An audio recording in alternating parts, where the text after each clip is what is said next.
Assalamualaikum warahmatullahi wabarakatuh. Saya Farisa ini sebagai moderator dan samping saya adalah Zauli. Kami akan mempresentasikan tugas akhir Fisika Matematika 2.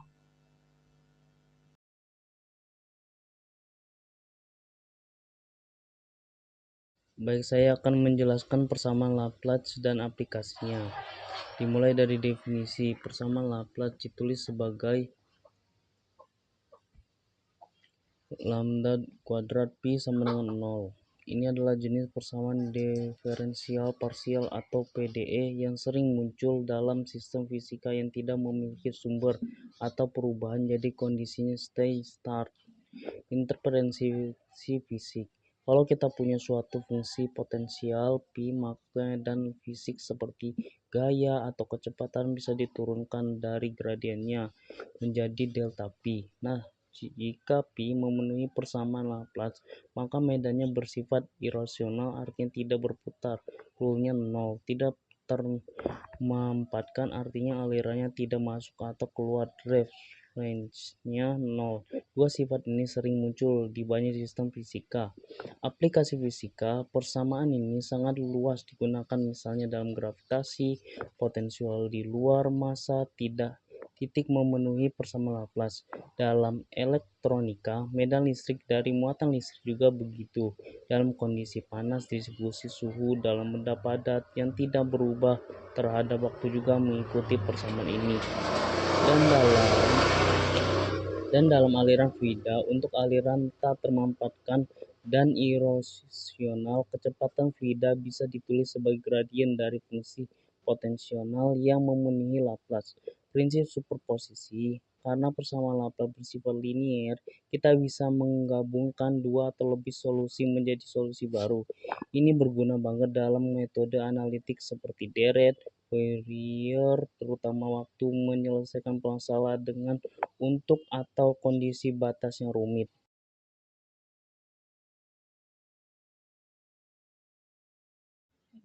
Baik, sekarang saya akan menjelaskan persamaan Poisson dan aplikasinya.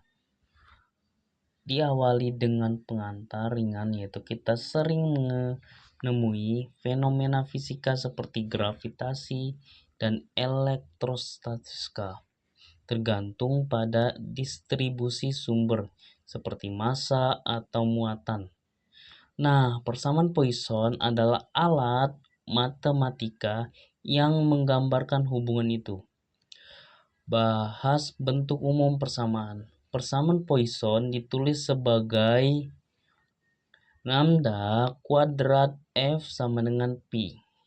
Di sini F bisa berupa potensial dan pi mewakili sumber atau penyebab perubahan seperti kerapatan massa atau rho dalam gravitasi. 3. Jelaskan simbol dan makna fisiknya.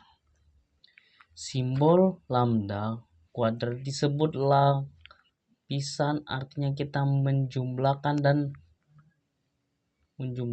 turunan kedua fungsi terhadap x, y, dan z, seperti mengukur seberapa kurang atau cenderung suatu fungsi di ruang 3 dimensi.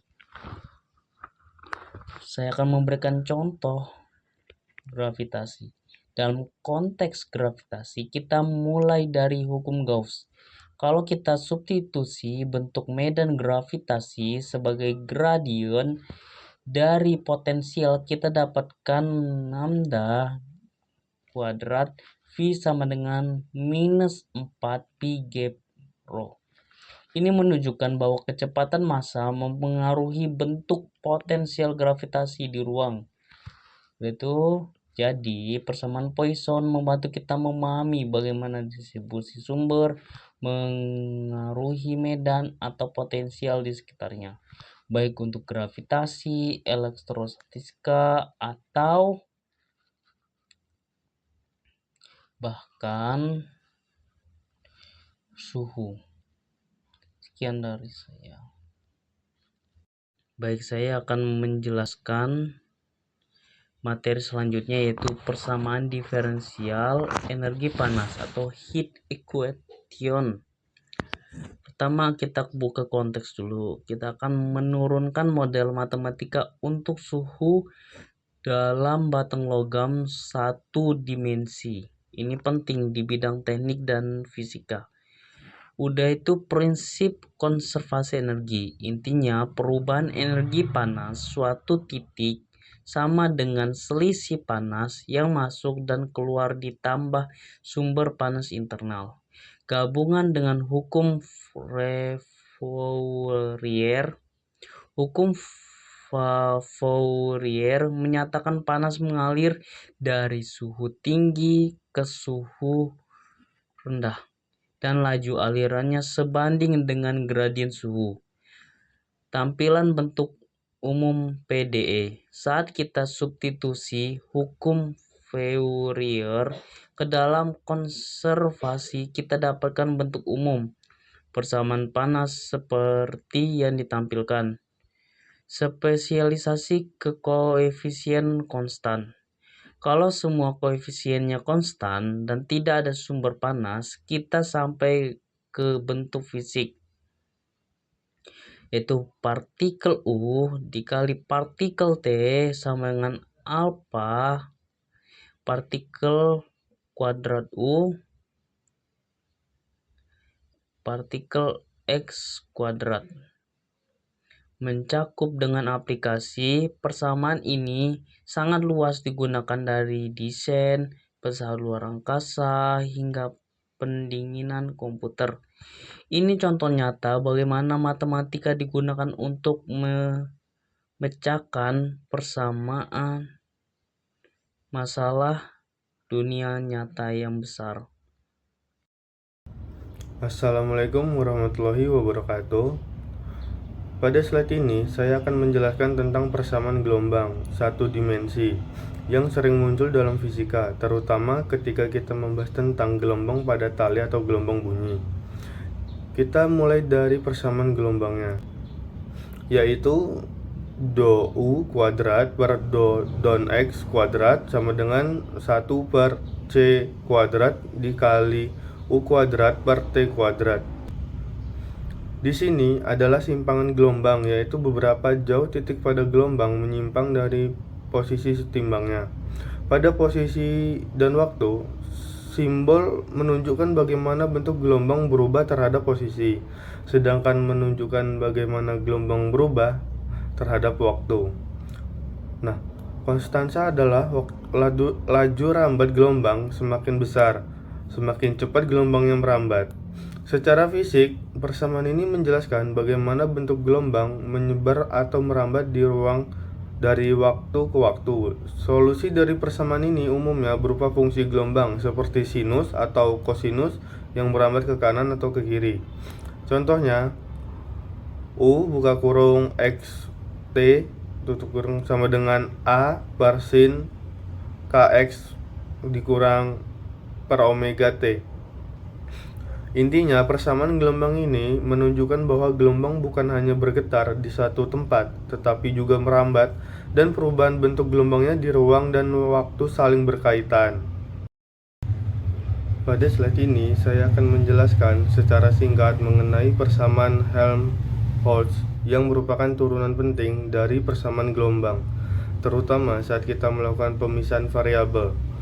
Persamaan Helmholtz secara umum dituliskan sebagai lambda kuadrat pi ditambah lambda pi sama dengan 0. Persamaan ini sangat penting dalam berbagai konteks, mulai dari fisika, gelombang, getaran pada membran, hingga resonansi dalam rongga. Di sini adalah fungsi bentuk ruang, dan adalah konstansa yang disebut eigenvalue. Dalam kasus domain berdimensi 2 atau 3, kita biasanya mendapatkan kondisi batas seperti di raket, yaitu di tepi, contohnya pada selaput yang terikat kaku. Neumann, yaitu turunan normalnya 0 menggambarkan batas reflektif. Robin, yang merupakan gabungan keduanya. Salah satu hasil penting dari analisis ini adalah bahwa eigenvalue selalu real dan jumlahnya tak hingga. Setiap agent value punya fungsi bentuknya sendiri yang disebut agent function, dan kumpulan fungsi ini bisa digunakan untuk membentuk basis ortogonal.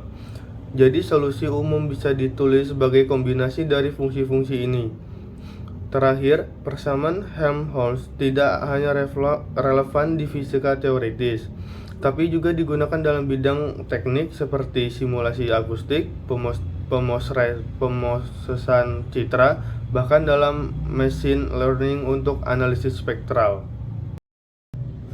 Kita akan membahas salah satu persamaan paling penting dan berpengaruh dalam fisika modern, yaitu persamaan Schrödinger. Persamaan ini merupakan jantung dari mekanika kuantum, teori yang menjelaskan perilaku materi pada skala atom dan subatomik.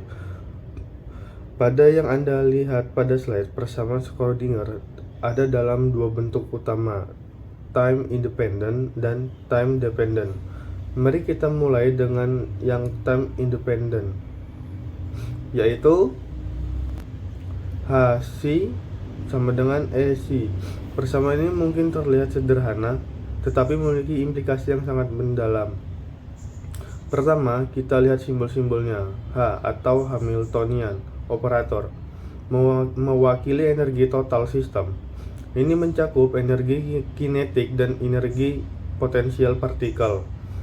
C atau fungsi gelombang adalah bagian dari yang sangat penting. Fungsi gelombang ini bukanlah besaran fisik yang dapat diukur secara langsung, tetapi ia mengandung semua informasi yang dapat diketahui tentang sistem kuantum kita. Bayangkan ia sebagai deskripsi lengkap tentang sistem tersebut. Dan akhirnya E mewakili energi sistem total. Yang sangat penting di sini adalah bahwa solusi persamaan ini yaitu nilai-nilai E terkuantisasi. Artinya, energi sistem hanya bisa mengambil nilai-nilai tertentu, bukan sembarang nilai. Ini berbeda sekali dengan fisika klasik di mana energi bisa kontinu. Kuantitas energi ini adalah salah satu penemuan revolusioner dalam mekanika kuantum. Kemudian kita beralih ke persamaan Schrödinger time dependent, yaitu I bar do C per do T sama dengan HC. Perbedaan ini lebih umum karena ia memperhitungkan bagaimana fungsi gelombang berubah seiring waktu. Perhatikan kemunculan I, satuan imajiner akar kuadrat dari -1, dan H bar konstanta Planck terreduksi. Kehadiran I menunjukkan sifat gelombang dari partikel kuantum dan menjelaskan bagaimana fungsi gelombang dapat berinterferensi. Do C atau do T adalah turunan parsial fungsi gelombang terhadap waktu. Ia menunjukkan bagaimana fungsi gelombang berevolusi dari waktu ke waktu. Lalu bagaimana kita menginterpretasikan fungsi gelombang ini? C kuadrat atau kuadrat amplitudo fungsi gelombang memberikan probabilitas untuk menemukan partikel pada satu titik tertentu di ruang. Ini adalah interpretasi probabilistik dari mekanika kuantum yang merupakan salah satu perbedaan mendasarnya dengan fisika klasik. Dalam fisika klasik, kita dapat memprediksi posisi dan momentum suatu partikel secara pasti. Kita dapat memprediksi posisi dan momentum suatu partikel. Dalam mekanika kuantum, kita hanya dapat memprediksi probabilitasnya. Kesimpulannya, persamaan Schrödinger, baik yang time independent maupun time dependent, adalah alat yang sangat ampuh untuk mempelajari sistem kuantum. Ia memungkinkan kita untuk memprediksi dan menjelaskan perilaku atom, molekul, dan sistem kuantum lainnya dengan tingkat akurasi yang luar biasa. Kehadiran bilangan imajiner mungkin tampak aneh pada awalnya, tetapi ia merupakan kunci untuk memahami perilaku gelombang dan sifat probabilistik dunia kuantum.